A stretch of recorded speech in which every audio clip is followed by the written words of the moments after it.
जी जागरण के सभी दर्शकों का इस कार्यक्रम में हार्दिक स्वागत है। हम इस कार्यक्रम में यानी भृगुनाली ज्योतिष में आपकी जिंदगी की समस्याओं का समाधान ज्योतिष विज्ञान के माध्यम से करते हैं। मैं यानी आपका मित्र पुष्पेंद्र राय और हमारे खास मेहमान डॉक्टर शंकर अडावल करते हैं आपका स्वागत और आपको आमंत्रित करते हैं इस कार्यक्रम का हिस्सा बनने के लिए। आप यदि किसी प्रकार की परेशानी का अनुभव करते हैं, यदि आपको लगता है कि कोई ऐसी बात है, कोई ऐसी दिक्कत है जिसका समाधान बाकी तमाम उपायों से संभव नहीं हो पाता है, तो आप ज्योतिष विज्ञान की मदद ले सकते हैं। आप इस कार्यक्रम में अपने सवाल सीधे पूछ सकते हैं, जिनका जवाब देंगे देश के जाने माने ज्योतिषाचार्य डॉक्टर शंकर अडावल। प्रश्न पूछने का तरीका आप जानते ही हैं। आप हमें देश में कहीं से भी फोन कर सकते हैं। हमें कॉल कीजिए। हमारे नंबर्स हैं 012042828918। हमारा दूसरा नंबर है 012042828920। आपके प्रश्न एसएमएस के माध्यम से भी आमंत्रित किए जाते हैं। आप अपने मोबाइल में टाइप कीजिए नाड़ी यानी NADI, दीजिए स्पेस, जन्म की तिथि, जन्म का समय, जन्म का स्थान, आपका नाम, आपका सवाल अभी भेजिए 57575 पर। आप जो विवरण हमें उपलब्ध कराते हैं उसके आधार पर डॉक्टर शंकर अडावल बनाते हैं आपकी खास जन्म कुंडली, उसका करते हैं विश्लेषण, आपको बताते हैं आपका भूत, भविष्य और वर्तमान। हमारे जो दर्शक भृगुनाली ज्योतिष कार्यक्रम का हिस्सा हैं वे इस बात को जानते ही हैं कि हम ज़ोडिएक साइन पर चर्चा कर रहे हैं। डॉक्टर शंकर अडावल जी की पुस्तकें आजकल बाजार में उपलब्ध हैं, जिन्हें प्रभात प्रकाशन ने छापा है। राशिफल 2009 के बारे में आज हम बात करेंगे। वर्गो राशि यानी कन्या राशि के बारे में, जो जातक 22 जुलाई से लेकर 22 अगस्त के मध्य जन्म लेते हैं वे सभी होते हैं कन्या राशि के जातक। क्या होता है उनका स्वभाव, कैसे होते हैं वो, किन मामलों में वो रहते हैं सौभाग्यशाली, और कौन कौन सी बातें ऐसी होती हैं जिनमें उन्हें पेश आती हैं दिक्कतें, इस पर भी चर्चा करेंगे। शंकर जी बहुत बहुत स्वागत आपका हमारे कार्यक्रम में। नमस्कार। नमस्कार। वर्गों की जब बात करते हैं, कन्या राशि की बात करते हैं, तो सामान्य रूप से अगर हम जाने तो कैसे होते हैं ये जातक? देखिए, विर्गो राशि का अधिपति जो लॉर्ड है, लॉर्ड ऑफ विर्गो, और वी कॉल इट, तो उसका जो लॉर्ड है वो मरकुरी है, बुध यानी बुध। और इसमें मैं आपको बताऊं, ये राशि के लोग बहुत ही मतलब फोकस्ड होते हैं, फिक्स्ड होते हैं और डाउन टू अर्थ होते हैं, और इंटेलेक्चुअल कैपेसिटी बहुत होती है। जी जी। जैसे कि आप जेमिनी राशि का भी लॉर्ड मिथुन है, जी जी, और विर्गो राशि का भी लॉर्ड मिथुन है, तो ये मैं चर्चा अभी बाद में करता हूँ। जी जी। तो इसमें क्या होता है कि दोनों के लॉर्ड मिथुन है, मगर मिथुन और विर्गो में, मिथुन या मतलब कन्या राशि में बहुत फर्क है। And the difference is in Mithun, though the lord is Mercury lord है, बट लोग चंचल होते हैं और एक चीज को ठहर के नहीं कर सकते, बहुत चीजें करने की कोशिश करते हैं। लेकिन मगर जो विर्गो राशि के लोग होते हैं वो जो है वो एक चीज अगर पकड़ लेते हैं, और इंटेलेक्चुअल कैपेसिटी इतनी होती है कि ग्राउंडेड होकर जमीन में रहकर वो काम करने की क्षमता रखते हैं। ये तीन राशि वालों का स्वभाव एक जैसा होता है, वो होता है टॉरस, विर्गो और कैप्रिकॉर्न। ये तीन राशि के लोग ऐसे होते हैं कि अगर इन्होंने अपना देह बना लिया किसी चीज में तो ये कर लेते हैं, and they are very practical people. जी, मकर, वृषभ और कन्या राशि के जो जातक होते हैं वो बहुत ही व्यावहारिक होते हैं, और जब एक ध्येय या लक्ष्य निर्धारित कर लेते हैं तो तब तक उनको सुकून और चैन नहीं मिलता जब तक उसको वो प्राप्त नहीं कर लेते। आज हम बात कर रहे हैं वर्गो राशि के बारे में यानी कन्या राशि के बारे में, वो कैसे होते हैं, अभी और भी बहुत कुछ जानेंगे इस राशि के जातकों के बारे में। अभी एक मित्र हमारे साथ जुड़े हैं, लेखराज जी दिल्ली से, उनको शामिल करते हैं इस चर्चा में। हेलो। हेलो, नमस्कार जी। स्वागत है आपका भृगुनाली ज्योतिष में। नमस्कार। हाँ जी सर, मेरा नाम है लेखराज डिंगड़ा। जन्म की तिथि, जन्म का समय और स्थान बताइए लेखराज जी। ये सर 12 मई 1975, 12th of May 1975, Punjab, Amritsar Punjab. समय बताइए। रात के 12:50 रात्रि। 12:50 यानी 12 तारीख आ गई थी। हाँ जी, हाँ जी, हाँ जी, हाँ जी। AM 12 मई 1975 रात्रि 12:50 AM यानी के, और जन्म स्थान है अमृतसर। 12 बज के 12:50 00 हो गया। जी जी, 0050 AM, और जन्म स्थान है अमृतसर पंजाब। लेखराज जी, क्या सवाल पूछना आप चाहते हैं? सर मैं ये पूछना चाहता हूँ कि मेरा अपना मकान कब बन जाएगा सर? आपका अपना मकान कब बन जाएगा? अभी आप कहाँ से सवाल फोन कर रहे हैं हमें?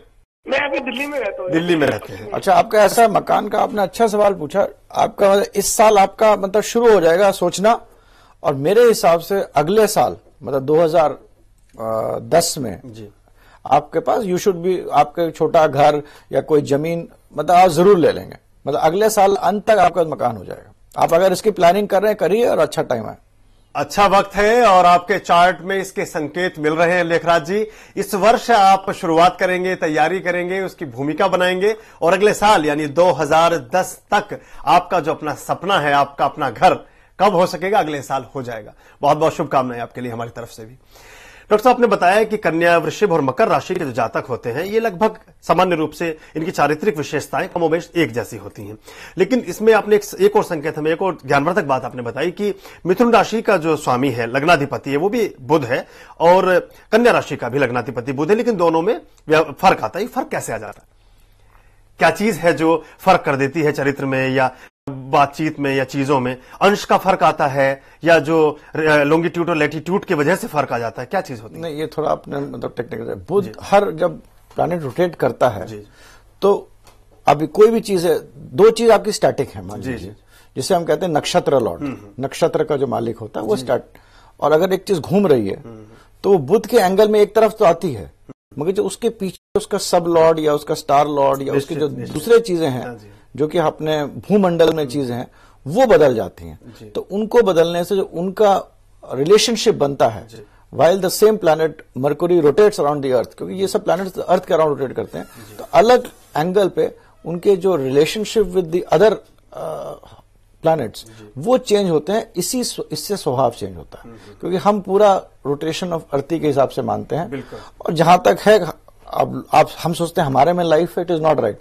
लोहे में भी जिंदगी है, इसमें भी जिंदगी है, पेड़ में भी जिंदगी है, तो एक पूरा एक मिलकर एक एनर्जी सिस्टम फॉर्म होता है जो कि मून में भी है, सन में भी, और इनके रिलेशनशिप बुध का जो रोटेशन होता है उसके हिसाब से रिलेशनशिप विद अदर प्लैनेट्स जो होता है वो चेंज होता है, उससे अपने का नेचर भी चेंज होता है मोटा मोटा। जी, जैसे पृथ्वी घूमती है वैसे ही बाकी जो हमारे सौर मंडल के ग्रह हैं उनके अंश और उनकी जो छाया है वो हमारी जिंदगी पर, इस पूरी पृथ्वी पर पड़ती है। उसी के हिसाब से हमारे चीजों के, हमारे चरित्र में, हमारे सोचने के ढंग में, हमारी आकृति में, प्रकृति में परिवर्तन आते हैं। कन्या राशि के बारे में और भी बहुत कुछ जानेंगे। अभी एक दर्शक हमारे साथ जुड़ी हैं दिल्ली से, जयश्री, उनको शामिल करते हैं। हेलो हेलो, स्वागत है आपका हमारे कार्यक्रम में। नमस्ते। नमस्कार। हाँ, मैं बेटे के लिए पूछना है, नाम है अभिषेक। अभिषेक, हाँ। जन्म की तिथि बताइए, समय और स्थान। 27 सितंबर 91। 27 सितंबर 1991। हाँ, रात को 21:40। 21:40। स्थान बताइए। गुजरात, राजकोट। राजकोट, गुजरात। हाँ, वो 12th में है। उसका कैरियर, उसको लाइन कौन सी लेनी, अभी उसके ग्रह कैसे चल रहे हैं और आगे ऊपर कैसा रहेगा, नेक्स्ट उसे कौन सी लाइन दिलवाएं हम उसके ग्रहों के हिसाब से। किस क्षेत्र में जाएं, क्या चुने अपने करियर के हिसाब से, और पढ़ाई में कैसा रहेगा, भविष्य कैसा है? जी सर, जी, उसके ग्रह के हिसाब से उसके क्या करना? जी वही बताते हैं आपको। देखिए, इस जो आपका जो बेटा है इस साल जो अगर एग्जाम उसके अगले साल होंगे, इस साल हैं मार्च में उसके नंबर अच्छे आएंगे जी। और किस क्षेत्र में उसको जाना चाहिए? इसका गुरु और शुक्र साथ में चौथे घर में और केतु सेकंड में। अगर ये मेडिसिन और मेडिसिन से अलाइड फील्ड में जाएगा 100%, चाहे आप कोशिश ना भी करिए, मेडिसिन या मेडिसिन के अलाइड फील्ड में जाकर ये अच्छा करेगा। दवाइयां और दवाइयों से परोक्ष और परोक्ष रूप से जितने भी क्षेत्र संबंधित हैं उन्हीं में अभिषेक के करियर की स्वर्णिम संभावनाएं निहित हैं। बहुत बहुत शुभकामनाएं अभिषेक के लिए हमारी तरफ से भी। एक एसएमएस और शामिल करेंगे, उससे पहले एक चीज हम जानना चाहते हैं जो कन्या राशि के बारे में आपने चर्चा की और बहुत अच्छी बातें आपने हमें बताई। ये व्यवहारिक रूप से किस राशि के ज्यादा नजदीक होते हैं, किससे अच्छी पटरी बैठती है, ऐसे पूछना चाहें तो इनके जो पति पत्नी के रूप में किसको चुनना चाहिए कन्या राशि के जातक? देखिए, ये तो ऐसा है कि आजकल लोग कहते हैं कि दो लोग जिनके नेचर मिलते हैं वो अच्छे नहीं रहते हैं, और जो ऑपोजिट नेचर होते हैं वो अट्रैक्ट करते हैं कि भाई they are able to manage it. तो उसके हिसाब से जो इनका जो सबसे बढ़िया राशि है विर्गो वालों के लिए वो है पाइसेस, मीन राशि, क्योंकि वो लोग होते हैं थोड़ा भगवान की तरफ उनका संतुलन रहता है, 12 राशि है, भूमंडल की आखिरी राशि है, तो स्पिरिचुअलिस्टिक नेचर होते हैं, और इनका जो प्रैक्टिकल अप्रोच ऑफ लाइफ होता है विर्गो का, वो पीसेस बहुत अच्छा बैलेंस कर लेता है। जी जी जी। कौन सा ऐसा क्षेत्र है करियर का जिसमें